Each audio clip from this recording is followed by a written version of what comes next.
सरस्वती शिक्षा समिति पाली द्वारा संचालित ऑनलाइन कक्षाओं में सभी भैया बहनों का स्वागत अभिनंदन।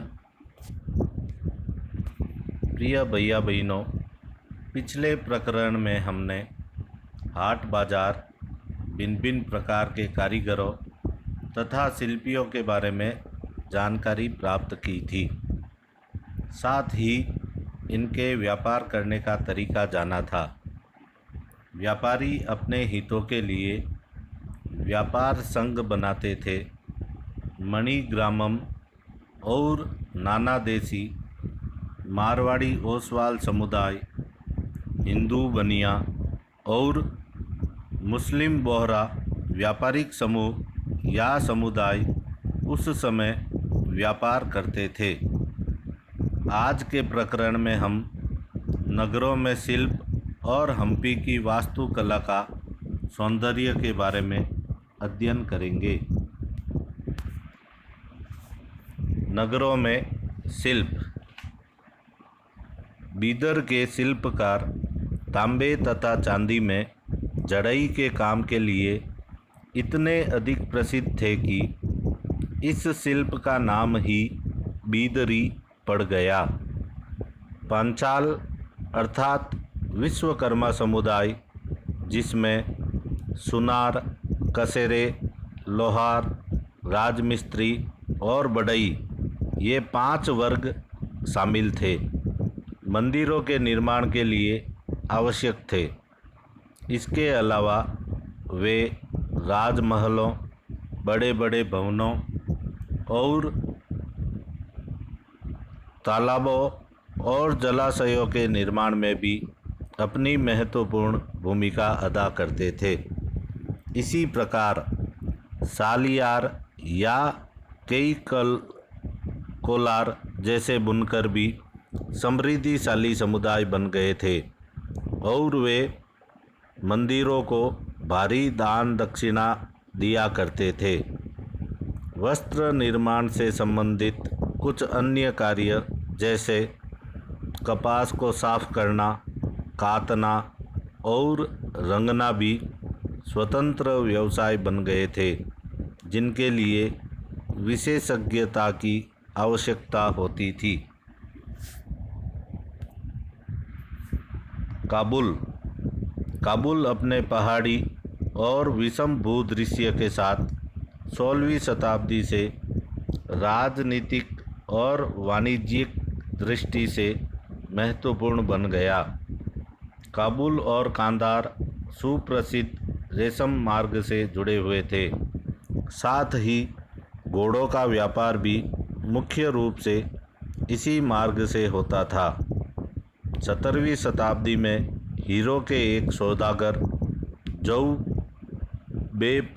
बेपटिस्टे टेवर्नियर ने अनुमान लगाया था कि काबुल में घोड़ों का व्यापार प्रति वर्ष 30,000 रुपयों का होता था, जो उन दिनों में एक बड़ी भारी रकम समझी जाती थी।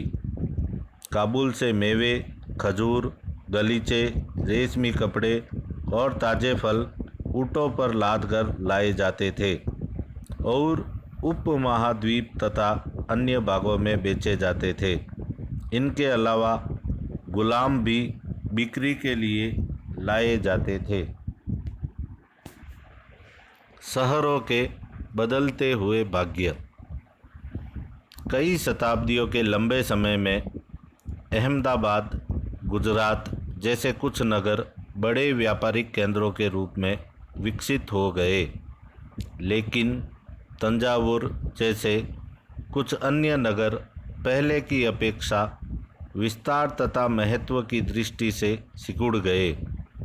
इसी काल में पश्चिम बंगाल में भागीरथी नदी के तट पर स्थित मुर्शिदाबाद रेशमी वस्त्रों के प्रमुख केंद्र के रूप में उभरा था।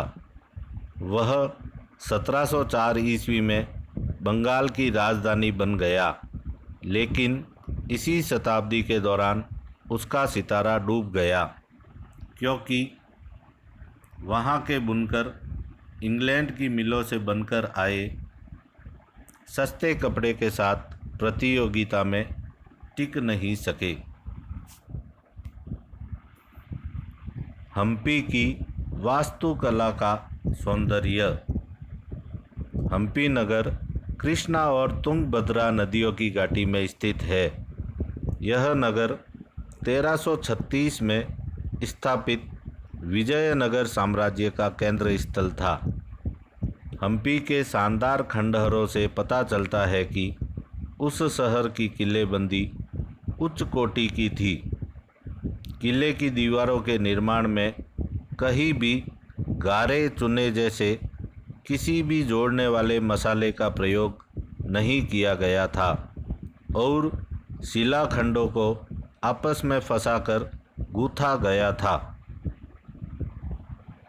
हम्पी की वास्तुकला विशिष्ट प्रकार की थी। वहाँ के शाही भवनों में भव्य मेहराब और गुंबद थे। वहाँ स्तंभों वाले कई विशाल कक्ष थे जिनमें मूर्तियों को रखने के लिए आले बने हुए थे।